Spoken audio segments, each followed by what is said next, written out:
I was rinsing a glass bowl in the kitchen, one of the cheaper ones from the wedding set they gave me. The sticker underneath had faded, but I still remembered $29.9, Walmart clearance. That was their gift to me, a box of bowls. No card, no speech. No, we're proud of you. Just a delivery dropped off the day after my wedding, like I was some distant cousin. I held the bowl in my hands, drying it carefully, like it still mattered. Then my phone rang. It was Jennifer, sobbing, hysterical. "Sarah, they're taking the car, the Porsche. The bank says it was fraud. They said Dad might get arrested." The Porsche, the white one with the red bow, the one they gave her on her wedding day, in front of everyone. The one they bought while living rent-free in the house that used to be mine. She waited for me to say something, to cry with her, to scream, but I didn't. 3 weeks ago, I did something they never expected from me.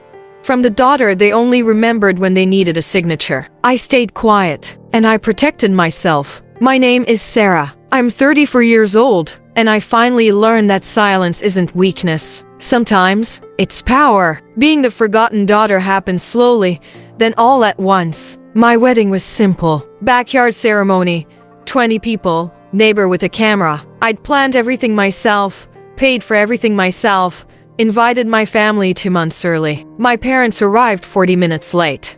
No explanation. Mom rushing through the gate, Dad checking his phone. They looked inconvenienced. "Oh, honey, you look nice," Mom said, barely glancing at my dress. The ceremony lasted 12 minutes. Dad didn't tear up. Mom spent it texting someone. When we asked for family photos, they stood there like they were being held hostage. Then came gift time. My husband's family brought envelopes, a blender, picture frames. Real thought, real care. My parents handed me a plastic Walmart bag. Inside, 4 glass bowls with the clearance sticker still attached. $29.9. Marked down from $39.9. "We thought you'd appreciate practical gifts," Dad said. "You're not really the fancy type anyway." I felt everyone's eyes on us. I felt my husband's hand squeeze mine. But mostly, I felt something die inside me. Not sadness, understanding. They hadn't forgotten to buy a gift. They'd gone to Walmart, walked through the aisles, seen these bowls on clearance, and thought, "This is what Sarah deserves, $29.9. That was my worth to them. I smiled, thanked them, posed for pictures holding those clearance bowls like they were precious. But something had shifted forever. I was done pretending their neglect was love. Jennifer had always been their star. 3 years younger, infinitely more important. Piano lessons while I walked home alone. College prep tutoring while I worked at the grocery store. Family vacations where there was only room for 3 and I stayed with neighbors. Jennifer has such potential, Mom always said. She's going places. The message was clear. I wasn't. When Jennifer got engaged to Marcus, a lawyer with a BMW and a downtown office, my parents went crazy with excitement. Champagne dinner, immediate wedding venue talk, budgets that made my head spin. Finally, Dad said, raising his glass, "Someone worthy of our Jennifer." I was sitting right there. My husband was sitting right there. We owned a house, had good jobs, had been married 3 years. But we were invisible. The wedding planning consumed them. Mom took vacation days for dress shopping. 8-hour drives to boutiques in the city. The dress cost $3,200 more than my entire wedding budget. Jennifer deserves a real wedding, Dad said when I mentioned the cost. She only gets one shot to do this right. I'd only gotten one shot too, but apparently I'd done mine wrong. The guest list, 180 people. Engagement parties, bridal showers, rehearsal dinners. Each event cost more than most people's actual weddings. And through it all, I helped when asked, got ignored when convenient, stayed invisible when it mattered. But I was learning something about being invisible. Nobody notices what you're really planning. My parents had been living in my house rent-free for 5 years. It started with Dad's business failing, just until we get back on our feet. 6 months tops. Then Mom lost her job. The market's terrible. We'll figure something out. 6 months became 5 years. I paid everything. Mortgage, utilities, insurance, repairs. New hot water heater when theirs died. Roof repairs when it leaked. Rising property taxes. They never offered to help. Never seemed to think it was temporary anymore. "You're so good to us, Sarah," Mom would say. Jennifer would never be this understanding. She was right. Jennifer wouldn't let people live rent-free in her house for 5 years. Jennifer wouldn't pay everyone's bills while they saved money for shopping and trips. But I wasn't Jennifer. I was the practical one. The helper. The one who understood. If you believe silence can speak louder than words, subscribe to Revenge with Suzi. It helps me reach more people and keeps me going to bring you more stories like this. And tell me in the comments, would you have done anything differently? 3 weeks before Jennifer's wedding, things got strange. Whispered phone calls that stopped when I walked in. Papers on the kitchen table that got shoved away when I came home. Dad on the computer at weird hours, looking at bank websites. Then I heard the call that changed everything. I'd come home early with a headache. Dad was in the living room, talking low like people do when they're scheming. Yeah, the house is paid off. Clean title. Sarah's name is on the deed. But she's not going to be a problem. She never questions anything. I froze in the hallway. Perfect collateral. Good neighborhood. Worth way more than we need. And Sarah, she's family. She'll understand when she finds out. She always does. He laughed. Trust me, my daughter won't cause trouble. She's not the type. I stood there listening to him plan to use my house, the house I'd worked 7 years to buy, worked overtime to afford, paid a loan while they lived there free as collateral for something I knew nothing about. They thought I'd just understand. Like always. The next morning, I called my lawyer. If you believe silence can speak louder than words, subscribe to Revenge with Suzi. It helps me reach more people and keeps me going to bring you more stories like this. And tell me in the comments, would you have done anything differently? Jennifer's wedding day was Hollywood-level production. STT, Catherine's Cathedral, $8,000 just to rent. Reception at Riverside Country Club with 180 guests. Flowers flown in from God knows where. String quartet, open bar, the works. I sat in the third row wearing a sale dress I'd bought months earlier. My husband and I felt like we were watching a movie about lives we couldn't afford. The ceremony was beautiful. Jennifer looked perfect. Marcus looked nervous. My parents glowed with pride like I'd never seen. But I wasn't watching the ceremony. I was watching Dad, thinking about that phone call, wondering what exactly he'd use my house to buy. After dinner, Dad stood up with a microphone, beaming. Ladies and gentlemen, Marcus and Jennifer, could you step outside? We have a little surprise. Everyone filed out to the parking lot, champagne in hand, cameras ready. That's when I saw it.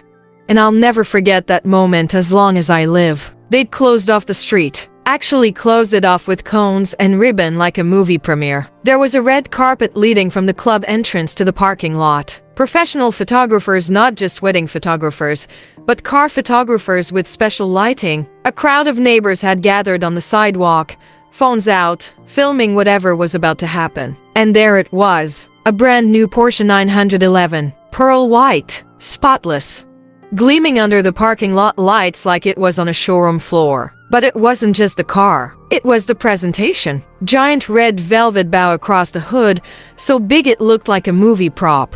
Gold ribbon trailing down the sides. A balloon arch, actual balloon arch framing the car like it was a carnival prize. Professional signs on stands. Congratulations Jennifer and Marcus in gold script. Rose petals scattered across the ground leading to the driver's door. This wasn't a gift. This was a performance. Dad walked to the microphone they'd set up. They'd actually set up a microphone in the parking lot and his voice boomed across the street. Jennifer, darling. Marcus, from your family who loves you more than words can say. He paused for dramatic effect. The crowd went silent. Your chariot awaits. He held up the key, a crystal key fob that caught the light like a diamond. Jennifer screamed. Not a happy squeal. A full-blown scream like she'd won the lottery. She actually ran in her wedding dress across the red carpet. Veil flying, bouquet forgotten. Oh my God. Oh my God. A Porsche. My dream car. She threw herself onto the hood like she was in a music video. Arms spread wide. Tears streaming down her face. I can't believe this. I can't believe you did this. The crowd erupted. Applause. Cheering.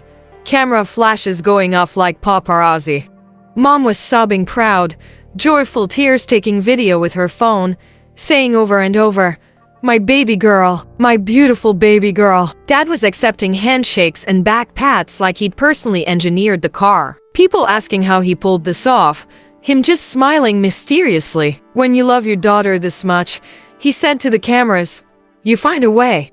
Marcus stood there stunned, running his hands over the paint job, checking out the interior, looking like Christmas morning and his birthday rolled into one. The whole thing went on for 45 minutes. Photo session after photo session. Jennifer posing on the hood in the driver's seat, kissing the steering wheel. Videos of her starting the engine, the purr of that perfect motor. Neighbors coming over to congratulate my parents on being such generous, loving people.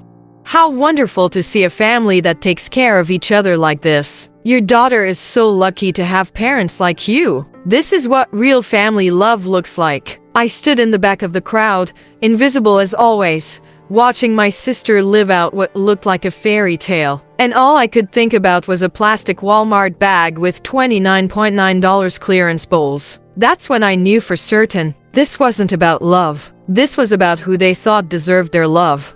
Jennifer deserved a Porsche, a red carpet, a street closed off, professional photographers, and the performance of a lifetime. I deserved clearance bowls and an afterthought thank you. The difference was never about money. It was about value. And I finally understood exactly how much I was worth to them. But what they didn't know, what none of them celebrating in that parking lot knew, was that I'd already made sure they couldn't actually afford this dream. 3 weeks earlier, I'd removed the house from my name. Silently. Legally. Permanently. Their perfect performance was about to become their worst nightmare. And I was the only one who knew it. Tuesday morning, 6:30 a.m. My phone rang while I was getting ready for work. Jennifer, crying hysterically. "Sarah, something's wrong with the car loan." Marcus called the insurance company and they said there's a problem with the documentation. I sat on my bed, coffee in hand, waiting for it. What kind of problem? They're saying the collateral for the loan isn't valid anymore. Something about property ownership being transferred. She was talking fast, panic mode. Not understanding yet. "Jennifer, did Dad use my house to get the loan for your car?" Silence. Then, "What house?" "My house. The one you've all been living in rent-free. Did he put it up as collateral so you could have a Porsche?" More silence. I don't know. I thought they had savings. Or a personal loan. I didn't ask where the money came from. They used my house, Jennifer, without asking, without telling me. They gambled my home so you could have your dream car. Marcus's voice in the background. Sharp and lawyer urgent. "Who is that? What's she saying about the house?" "Sarah," Jennifer whispered, "did you do something with the house recently?" 3 weeks ago, I transferred it to a family trust. It's not in my name anymore. Can't be used as collateral for anything. Dead silence. Then, you knew what they were planning and you didn't warn us. I protected myself, Jennifer. Something I should have started doing years ago. But my car, I looked at myself in the mirror. Same face. Same woman who'd been invisible for 34 years. But something was different now. I guess you'll find out what happens when people gamble with things that don't belong to them. I hung up. The phone started ringing immediately. I turned it off and went to work like it was any other Tuesday. But it wasn't any other Tuesday. By noon, the dream was over. Thursday afternoon, I drove past Jennifer's house and saw the tow truck. The white Porsche was being loaded onto a flatbed. No red bow this time. Jennifer stood on her front lawn in a bathrobe, crying while Marcus paced back and forth on his phone, probably calling every lawyer he knew. Neighbors watched from their windows. Someone was taking pictures. The fairy tale car that had arrived with red carpet and champagne was leaving on a tow truck with repo papers. 3 days. That's how long the dream lasted. I didn't stop. Didn't slow down. Didn't wave. I felt something I hadn't felt in years. Peace. Dad called me 17 times Wednesday. I never answered. Mom showed up at my work Thursday, crying in the parking lot. "Sarah, please. Your father's scared they might press charges.